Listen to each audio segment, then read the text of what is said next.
Alrighty, everybody, welcome to the Smith and Rowland show. I always just want to open it up with that slow jam music. Yeah, because you're slow. Yeah, I am slow. I am slow. How's everybody doing today? Doing wonderfully well. Well. Who can see the TV? You see the screen there? Yeah. Ask me how I am. Just look at me. Yep. It's not the start of a good day. Here we go. Look. Just look at me. That's horrible. That's hideous. You know what it reminds me of? Let me tell you what it reminds me of. It reminds me of my son-in-law, Chad. Chad, I'm so sorry. I am so sorry. On this Father's Day, I want to send out greetings and salutations, warm wishes. Warm wishes. Grace and peace to my daughter, Allie and Tori. Because of the people they're married to, they need an extra abundance of that. Yeah. I'm telling you, Chad is just a hideous creature. This is Father's Day, you know. Well, yeah. He is the father of your grandchildren, I might add. Yes, but I'm working through the court system to try to enact grandparent rights. That is so bad on Father's Day. Chad called me just a minute ago to wish me happy Father's Day. See there. And world, I would have you know at the end of that phone call, he told him he loved him. So now, there is no truth to that. Now, there's no record of that at all. There is a record. I got Jason here. Yep. I think you're just full of it, to be honest with you. What? You're just full of it. Full of truth, grace, and mercy. Sure. Faith, hope, and love. Yeah. That's me. That's why I'm a dispensationalist. It's about faith, hope, and love. You're like a dispensationalist with the mumps or something. I don't know. I'll tell you what, our shorts lately have been causing some ruckus. Hey, they really have. We just love you guys. I really look forward to it. I love all your comments, and I just love it that you guys listen. I won't get it right. I won't get it exactly right. But one dude wrote in and he was talking about how we've just lost our mind and all this stuff. And he said, on all your videos, which apparently means he's listening to all of them. I just replied back and said, glad you enjoy it. Well, I mean, listen, it's as you have said, Mr. Rowland, over and over. To know us is to love us. Oh, there's no doubt. Yeah. And that's what's happening. Well, it really is happening. And to all of our fans around the world, it's time for the Smith and Rowland show. That's right. That's right. Here we are. Here we are. And if you're just now joining us, make sure you head over to the kingdompropheticsociety.org. And I think that's where we're going to start out today. There we go. If I'm not mistaken. Daddy Pete's got something he wants to. I had a little.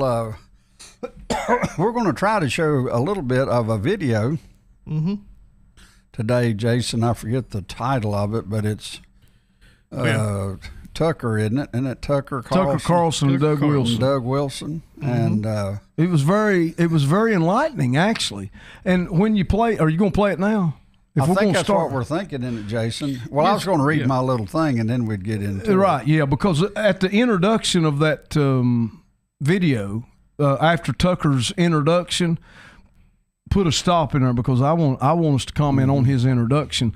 But you need to read the article that you read. Okay, I'll read the article, and I'll actually not belabor it too much. I think the video is 17 minutes. It'd be nice if we could clip, if we could get a lot of it done, because a lot of incredible it is information. So we'll try not to belabor it here too long. I wrote an article back in November. Well, don't have it now. Back in November of 2020, I think it was. It was, 2020. It's called The Battle of the Two Towers. And you guys can read this for yourself as well over on the Kingdom Prophetic Society. Yes, it's under The Battle of Two Towers. I don't know if you can get that, can you, Jay? It's already up there on forum. Oh, they're looking at it. They're looking at it. Oh, okay, cool. It says, in the early morning, my spirit was unsettled as I listened to the news of the day. I could tell the Spirit of the Lord was wanting to reveal something to me. It was then that I found myself caught up in the imagery that was forming in my spirit. I saw a battle of two towers. There was a great storm with an earthquake that shook the two towers. They swayed back and forth as the storm was raging. There was intense lightnings and thundering, so loud that it sent fear into all who heard the storm roar. In my spirit, I heard an understanding. One tower's name was globalism, and the other was named nationalism. I knew there were many in the tower called globalism and only a few in the tower called nationalism. I then knew the tower called globalism was trying to tear down and destroy the identity of the tower called nationalism. I began to pray for this terrible storm, that there would be survivors in the tower called nationalism, and that it would prevail. After this vision ended, I felt I needed to find out the meaning, so I started looking for the location in New York City of the United Nations. That's what came to me. United Nations building. I felt this was probably the hub of globalism. Then I wondered the location of Trump Tower in New York City, and honestly, guys, I did not know. I didn't know where Trump Tower was, nor did I know where the in New York City. For I knew that Donald Trump embraces nationalism. I was totally shocked when I saw the picture. Trump World Tower is directly across the road from the United Nations building. There was my vision, the battle of the two towers. Now, I don't know. Can they see this, Jason? Okay. They sure can. Oh, there it is. Okay. So there, as you look on the black tower on the right, that tall one is Trump Tower. Mm-hmm. Then the one to the left, which is actually across the road from Trump Towers, is the United Nations building. Mm-hmm. So in the vision, it was the battle of these two towers. Now, what's interesting to me, the United Nations, of course, is a representation of the world. Mm-hmm. And Trump Tower is one individual. Mm-hmm. So it's amazing how the battle of these two towers, you got one individual against almost the whole world.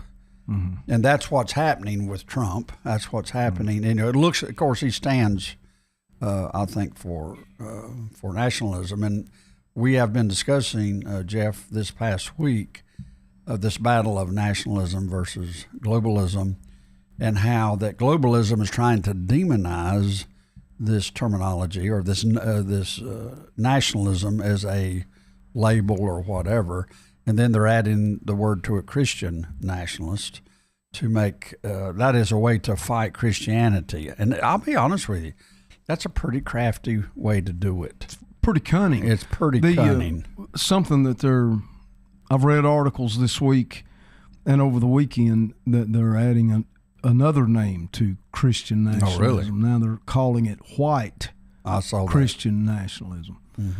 Mm-hmm. Several significant things to me about the article you wrote in 2020. Mm-hmm. This was something the Lord showed you 4 years ago, almost 4 years ago, and the way you worded that was that there is a war between nationalism and globalism.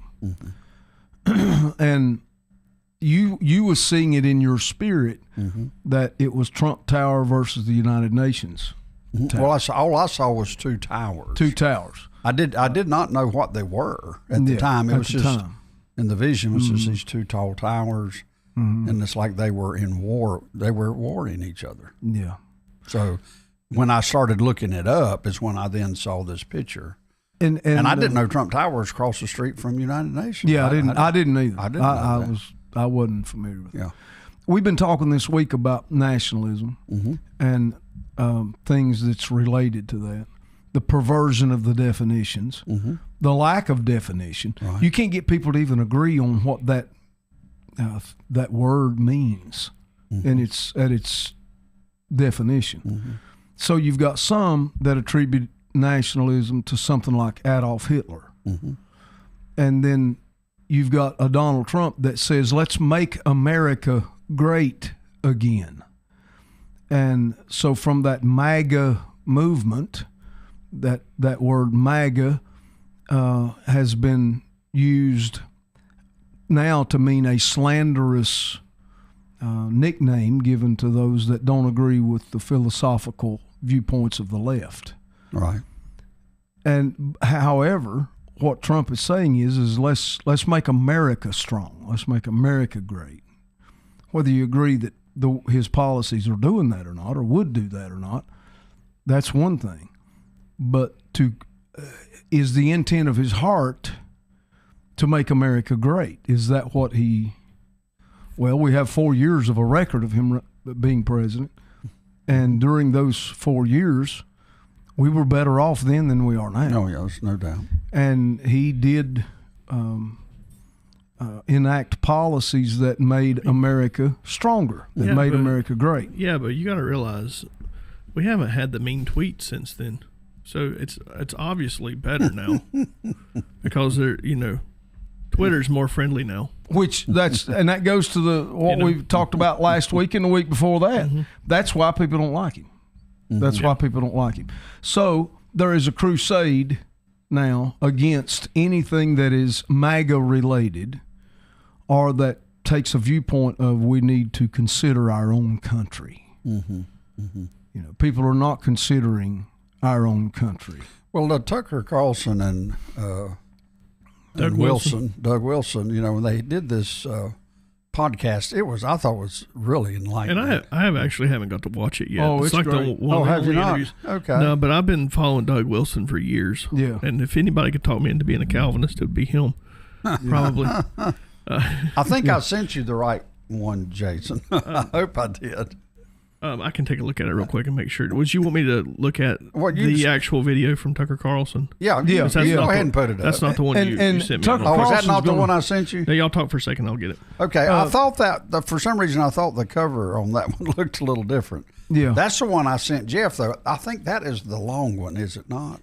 You sent me a long version. Cody Old at Heart, who is in Phoenix, Arizona, by the way, and a shout out to Cody because I'm sure Old at Heart has to be tuned in. If he's not tuned in, his wife is. Yes. And to be quite honest with you, is the much smarter of the two. Well, there's no need going into all of that. The very much smarter of the two. Yeah, we know But that. Cody had sent me this video a couple of weeks ago. I think I sent Jason the wrong one, but I'm getting it. Okay. And can I tell you, the introduction from Tucker captivated me. Before they ever get into their conversation, and their conversation is captivating enough, and I think brings definition to what Christian nationalism really is. But the introduction that Tucker gave to it and how he framed it was more intriguing to me than anything else. And while Jason's looking for it, can I ask a question? I'm sending it to you, Jason, unless you've got it. I haven't got it yet. Do you? It's coming your way via text. Do you feel like that it would be a true statement, and people get immune to hearing this, I know. Do you feel like it'd be a true statement to say this is probably the most important election of our nation's history? Can I give you two answers? Yeah. The short answer is yes. The long answer is, historically, as I go over elections historically in our country, historically, there seems like it's almost been a great schism or battle every time. There's different crises and different points. I don't know that we've ever had a real smooth election. Do I think that this election, it seems to me that this election is the most impossible election to pull off. Then I say pull off, which would be Trump winning the election. And the reason is because of our history of last go around of voting machines and all this sort of stuff, and which, let it be what may. I still, I have lost some faith in our voting. I've lost some trust in our voting system, even though, yes, I will vote. Mm-hmm. I believe in it so much, I'll probably do it 5-6 times, but other. Are you a registered Democrat? I'm just trying to prove this is really going to get us in trouble. I'm sorry. We're just going to get in trouble. I can feel it coming on, and I'm blaming it on you. Well, I don't know. Y'all know I hadn't had my nap. So, refrigerator. But I do believe that it is on the short term. I think it's going to be devastating, or it's going to be incredible. There again, the stage is set, just like it was with Trump last time. And all three of us guys sitting here, none of us are what we would say that in love with Trump. But there's something about the whole situation that I am persuaded that God has selected Trump, just like in that vision I had. The Battle of the Two Towers. That one tower is Trump Tower. And so I believe that was from the Holy Spirit to me. Others could not. Yeah, I do too. It's okay. I do too. That's the reason I pointed. But that's one individual against the whole United Nations, and that's the way it appears now. And that's the way it appears. But now think about it on the spiritual. Is that not the way God does it?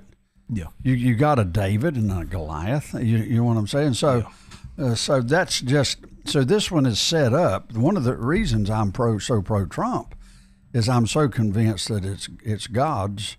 I'm not saying he's a King David, but using that character in the Bible is the way God thinks. This is just like the way God thinks. He picks out a man.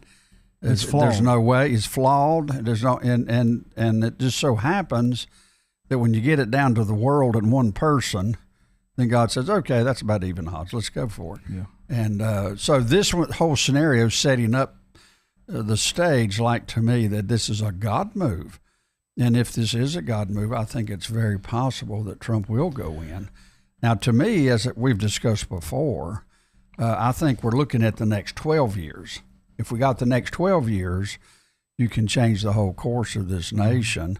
Now, there again, if the people of the United States does not have a revival somewhat of the faith, I think we're somewhat doomed anyway. Yeah. So we need, but I don't know. I That's just find the it. answer. I find it interesting that the people that really don't like, that say they don't like Trump, they can't name one policy that they don't like. No, that he did. Yeah. They also, the only thing they can say is he's rude, and I mean, and these are Christians that supposedly read their Bible. They probably shouldn't read about any leader in history that's in the Bible. Yeah, because they were all they're rough guys. Natured that way. Yeah. Thing that well, you can take King Solomon. I mean, in all of his wisdom, you could say, boy, that's kind of read Ecclesiastes. Like yeah, exactly. I mean, you could say he's a little rude. Even soften it up, go to Proverbs. Yeah. But even in that, he's pretty. Tell a woman, cut the baby in half. That's a little shaky there, isn't it? You'd think they would do it nowadays. Well, yeah. they are doing it nowadays. But we'll not go into that. Yeah, and they're the ones that are saying they're trying to give us moral direction, but whatever. Yeah. Well, the reason I asked you about is this the most important election? Every election cycle you hear that, so everybody gets tired of hearing that. But the thing is, it's been true. Mm-hmm. Each election is the most pivotal election in our history. Mm-hmm. And if you go back into the, 40s, Mm-hmm. 30s, from that time on, there's been a steady decline of morality and political purity. And it has led us to the point we're at now, where the things we're discussing now wasn't even thought about then. And so back then, it was the greatest election in the history of the nation because we was fixing to make a turn. Well, we made a turn, and it wasn't a good turn. So I'm saying we're running out of turns. Is what I think in this next election. I think this could be the last call. The final. Well, we're definitely in a tight spot. We're in a tight spot, guys. We're in a tight I mean, it's an anomaly. We're 2 weeks away from everything. I mean, all right. Here's Tucker Carlson and Doug Wilson. Let's see what they have to say. So if you're Joe Biden standing for re-election at the age of 81, the obvious question is, what exactly are you going to run on? You're not going to run on the state of the economy. You're not going to run on the state of the world. He's definitely not going to run. Chaotic. You're not going to run on lengthening life expectancy, because actually life expectancy is declining in the United States under his watch. So what are you going to run on? Well, you're going to run against. And the main thing Biden is going to run against is Christianity. Running against Christianity. He's already put people in prison for praying, so it's not a stretch. But, of course, you're not going to say I'm running against Christianity, the world's largest religion. You're going to say I'm running against something called Christian nationalism, which was a way of making traditional Christianity seem like a threat to the country rather than the principle upon which it was founded. So that is their plan. They're going to run against something called Christian nationalism. And in this, they have the full cooperation of Hollywood and the media outlets, which are whipping up the population into a frenzy over this threat called Christian nationalism. Well, most of us, even those of us who pay some attention, aren't really sure what Christian nationalism is. Is it a product of what it sounds like, which is some branding meeting in the basement of the DNC designed to make Christians seem really scary if they believe in God? Maybe. We decided we would ask the person most closely identified with that phrase, Christian nationalism. He's one of the rare American Christian pastors who is willing to engage on questions of culture and politics. And for that, he has taken a lot of grief, but we are honored to have him. His name is Doug Wilson. He's the pastor at Christ Church in Moscow, Idaho. He is the author of several books, including a book called Mere Christendom, The Case for Bringing Christianity Back into Modern Culture. And Pastor Wilson joins us now. Can you pause there? Thank you very much. Just It's an honor to be here. Thank you. Thank you. So I'm sincere. Here's the thing that I wanted to point out and I wanted to get you to comment on. Tucker Carlson is emphatically saying that the campaign for Joe Biden is not running for something but running against something, and he's saying he's going to run against Christian nationalism. He's also saying, if I understood his introduction right, that he is using Christian nationalism as just the title for attacking Christianity. Would it be plausible then to say that they view Christianity as the enemy to their political philosophy? Most definitely, yes. But that's the reason I say it was crafty. You used another word on how this is being framed. A Christian nationalist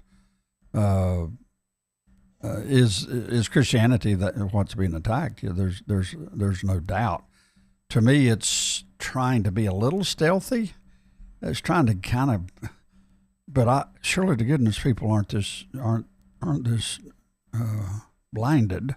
Surely they can see what's trying to be done with this whole woke movement is about changing definition of of words and meaning a word. It's about changing those definitions. I'm going to look up. While you're looking that up, can I make a comment? Yes. The comment that I would make, or a conclusion that I would draw, is if Tucker Carlson is right and the Biden administration plans to run against Christianity, why would Christians then support a political campaign that is running to attack them? I spoke with a person here a week or two ago that is not pro-Biden really, but they hate Trump. And I asked them why they hated Trump. And I said, I don't like what Biden stands for. I don't hate the man. No. I mean, I feel sorry for the man, to be fair. He's I not do asking too. for my sympathy, but I still feel sorry for the I do man too. the way, and in all honesty, I'm very uncomfortable with how much people make fun of him for losing where he's at. And doesn't know. I mean, to me, it's really I think it's abuse. tremendously sad. Yeah, it's abusive. Yeah. So it's hard for me to laugh at some of that stuff. But I feel like that, Jason, can you put my screen on up, please, sir? Here's the word nationalism. Let's just go with terms. Okay. And it says here, identification with one's own nation and support for its interest. I don't see how that's a bad thing to you, especially to the exclusion or detriment of the interest of other nations. So what it's saying is that you are in support of your own nation and its interest. That's right. My question is, Jeff, how could you not, if you're living here, how could you not have a heart for your own nation that you're living in? I mean, I don't. The whole thing goes to So Christianity has got to be the issue, not nationalism. But okay. Well, here's the thing that I just want to point out. I am weary personally. I get weary of people that so despise their country as to seek for the destruction of every system of this country by lack of support or lack of engagement, or supporting a philosophy that is more prone to add to the interest of another nation instead of ours. I'm really weary of that lack of patriotism. And if you put the word Christian with nationalism, and you are in support of a party that is attacking Christianity, I'm very weary as a Christian of soldiers in the Christian army that's not willing to stand for the cause of Christ, but that are so weak that they would yield to the intellectual wisdom of a political philosophy just to be accepted by someone that just wants to destroy Christianity and the nation. So I'm saying that, to me, if you're not a nationalist, you're not patriotic. Exactly. If you're against Christianity, you're not Christian. You're not Christian. And the two terms can stand alone. Yeah, well, sure. I mean, why put the word Christian to nationalist? Yeah, right. I mean, That's right. The goal is to shed bad light. And the first thing you do is you demonize nationalism, but nobody in the right mind is going to demonize Christianity. Right. So what you do is you demonize nationalism and you hook Christianity to it. That's right. That's right. And that's the whole deal right there. That's the whole deal. Now, and this is not covered in the video, but I just wanted to point one thing out, is that I am what would be considered a Christian nationalist. I would adopt that and say, yeah, that's me. That's me. I'm for that. If you don't believe in a pre-tribulation rapture of the church, you better be a Christian nationalist. You better be. Because that if you believe that that things are going to get better and better on the earth, and the kingdom is going to materialize on the earth, and then Jesus is going to come back, and we're going to present him with this wonderful kingdom we've built, you better be a Christian nationalist. So, does that make sense in what I'm saying? Totally. Yet the ones that are amillennialist and mostly in their viewpoint are against Christian nationalism. It's so contradictory where people are that you can't hardly balance it out. It leaves you speechless to some arguments that are so contradictory. It leaves me speechless. Yeah, I don't know where to enter the conversation. Right? Yeah, it's that's so right. Dumb. That's right. That's right. Know where you don't know where do you begin with where this? do you enter the conversation? Yeah. Give us a little more video. Okay. Here, yeah. Let's. Now we can go with it.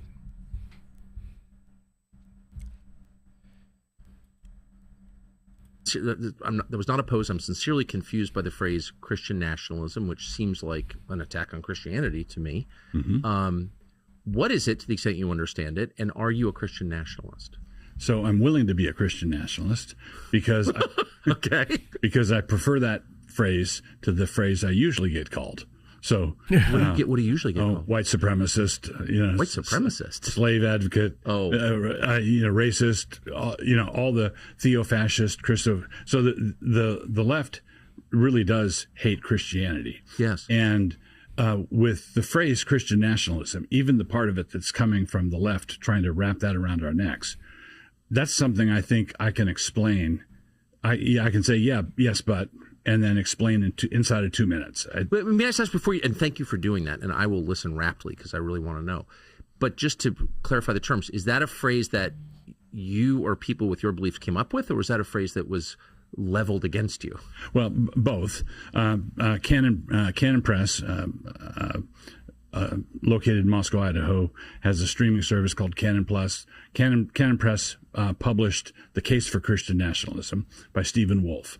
So that was our embrace of the term. Okay, and Stephen Wolfe wrote a scholarly defense of the whole thing, the history of the whole thing. So we embraced it to that extent. But then on MSNBC just a few weeks ago, there was one of the talking heads there that said, anybody who believes that rights come from God and not from Congress and not from the Supreme Court is a Christian nationalist. Wow.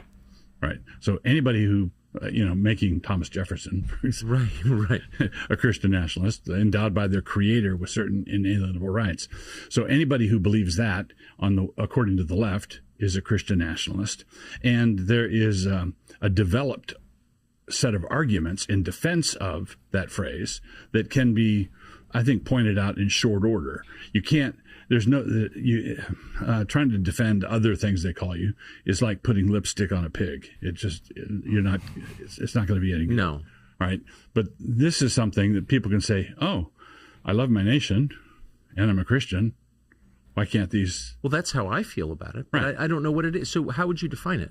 So it's, I think, very simple. If there is no God above the society, if there is no God above the state, take God away. Yes. The state is God. Yes. Okay? If there is no God above the state is God. The state becomes God. And it assumes the prerogatives of deity.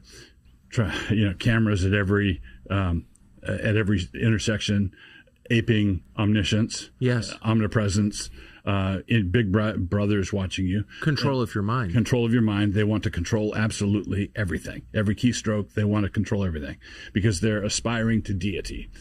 The reason they're aspiring to deity is because they don't recognize any God above them. Okay, now True. That's a this is big where everybody, I think I'd be with, most people would be with me up to that point. All conservative believing Christians. The state is not God. The state is not God. Yes. Okay, and the early Christians were persecuted not because they worshiped Jesus, but because they would not worship Caesar. What's that? Right, the whole issue that's of Christians key. being thrown to the lions had to do with who they wouldn't worship, not who they would. Right.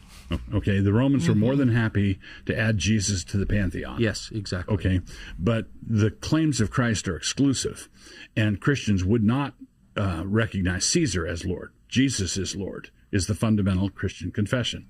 So most Christians are with me right up to that point. Could you stop it right there? But then it brings to my mind the statement that Candace Owens made. Wasn't it Christ is King?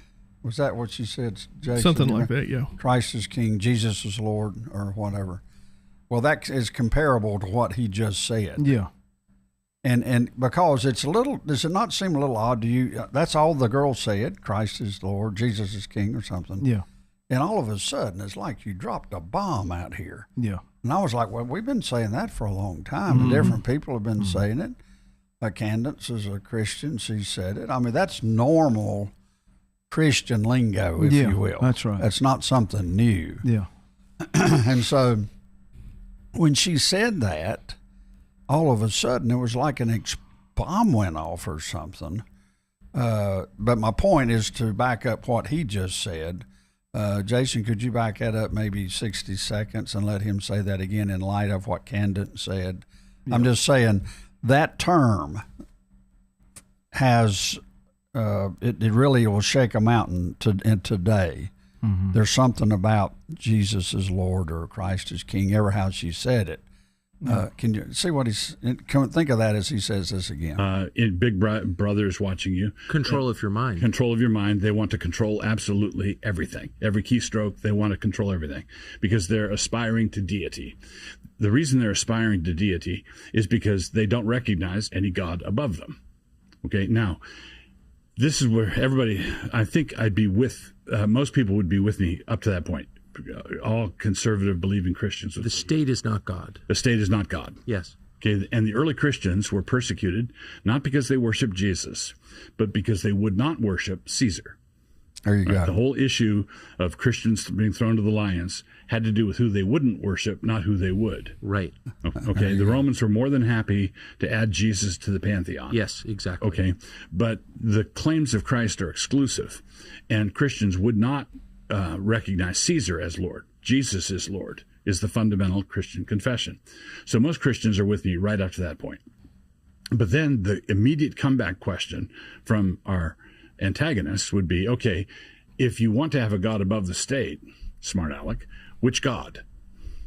Okay, and that lands you right in the middle of theological debate, which is the last place in the world a lot of people want to be. That's right. For sure. Okay, is it Allah? Is it Shiva, the God of destruction? Is it the Unitarian God? Is it the Christian God? What what God is it? Is it the Satan of the Church of Satan? Right. And incidentally, if I could put here, our current rulers don't believe in God, but they do believe in the devil. That's amazing. Good point. Their belief in the devil is why they want to ascend the sides of the north. They want to be as the Most High. That was the initial temptation in the garden. right. You shall be as God. Yes. Okay. So our current rulers are very ambitious, and they want to aspire to that height. We don't want to resist them in the name of Christ, because we don't want to launch another series of interminable religious wars. Right. Okay. Because we don't want the Muslims fighting with the Jews, fighting with the Christians, fighting with, all of that. All right. So that's a most reasonable question. When they say which God, and here's the answer to your question. The Christian nationalist is the one who's willing to answer that question and speaking into the microphone. The true God, the living God, the one who exists. Yes. Not the God on our money. Now there's a corrective there. The God on our money used to be the Christian God, because that was put there when there was a robust Christian consensus in this country. All right. So we had an informal establishment at the founding of the United States where the religious differences that we were willing to acknowledge and work with were the differences between Baptists and Presbyterians and Anglicans. It was not the difference between Muslims and Hindus, and it wasn't the whole entire landscape, because all law, and this is the next principle, all law is imposed morality. Mm-hmm. By definition. By definition. It's not whether but which. It's not whether you're imposing morality, it's which morality you're imposing. Okay, and if someone says, "Well, you're going to wind up imposing morality," I say, "Well, yeah, that's what law is, right? You can't have a structured, ordered society without the imposition of morality. Law is judgment, right? But then that leads to the question: which morality? Every moral system arises out of the worship of a god. All right. So in Saudi Arabia, you're going to get a moral system that is distinctly different than a moral system that arose out of a country with a Christian history and consensus. That's true. All right. So the God you worship, this is a principle you see all through the entire Bible, and that is you become like what you worship. You, think of that. People begin to be conformed to the image of what they consider to be the highest good. You become like what you worship. In Psalm 115, it says they make idols that have eyes and see not, ears but they hear not, noses but they smell not. And then it says those that make them are like unto them. You become like what you worship. All right. So if you worship a God who is Allah, does not reveal himself. He reveals his will. He's a God of power, coercion, force. All right. That's why Muslim societies are the way they are. because you become like what you worship. The Christian heritage has, unlike anything else in human history, has a balance of form and freedom, structure and liberty together. This is so important right here. Okay, that I believe is the unique contribution of Christian theology. We worship God who is one God. Christians are monotheists, who is triune, Father, Son, and Holy Spirit. And so when you're tackling the ancient philosophical problem of the one and the many, what is ultimate? Diversity, like Heraclitus taught, you can't step into the same river twice.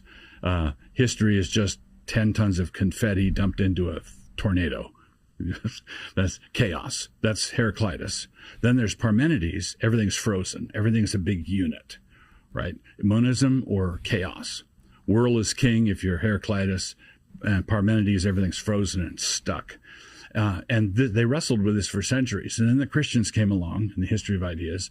And you Christians, what is ultimate, the one or the many? And the Christians said, yes. Yes. And Christians have room, have mental space, have theological space for ultimate unity and ultimate division, the fellowship between the three persons of the Trinity, and we become like what we worship. And so consequently, Christians are the ones who can respect order and form and structure. We like order, and we love liberty. Well, where does that come from? Right? There's a certain kind of person who loves liberty, and they just want to do whatever they want to do, and no one can tell me what to do about anything. Right. Libertine. Libertine. And then there's the person who wants structure. They want to live in a tyrannical North Korea type of thing where every move is dictated. Yes. Right? They want structure. Stop right there, Jay. The Christian... I mean, that's an incredible point. I think that he everything that he's saying so far. It's just captivating. Yeah, it is. But he talks about that the Christians are only the ones that can hold structure in one hand and freedom in the other. Yeah. In other words, he's alluding to the fact that the structure is what creates the freedom. Yeah, that's right. And it's the law of God that it's the laws of God is the structure. Yeah. And that's the reason we can call ourselves a free country. Mm-hmm. If you do away with the structure, which is the Word of God, then you do away with the freedom. That's exactly. You can't have.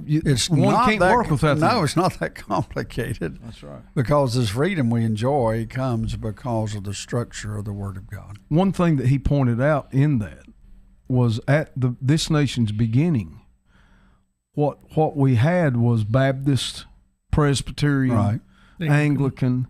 It was denominations and sects of Christianity. Right. It wasn't necessarily Christianity and Islam and Hinduism and all of that. Mm-hmm. However, the longer we go in our nation's history, the freedom for allowing viewpoints like that can only be found in a Christian structured society. Mm-hmm. It's the only way that we can really have a good, solid structure is through Christianity. And I think that's one of the things that Doug Wilson is saying there that I think is so pivotal to being a Christian nationalist. To embrace those two terms is the only place that you're going to find true freedom and liberty in a democracy. You cannot have a moral system that arises out of, for example, the faith of Islam and have any kind of liberty or freedom. It can't happen. And you can't have democracy out of that. So a threat to democracy would be to wipe out Christianity. I bring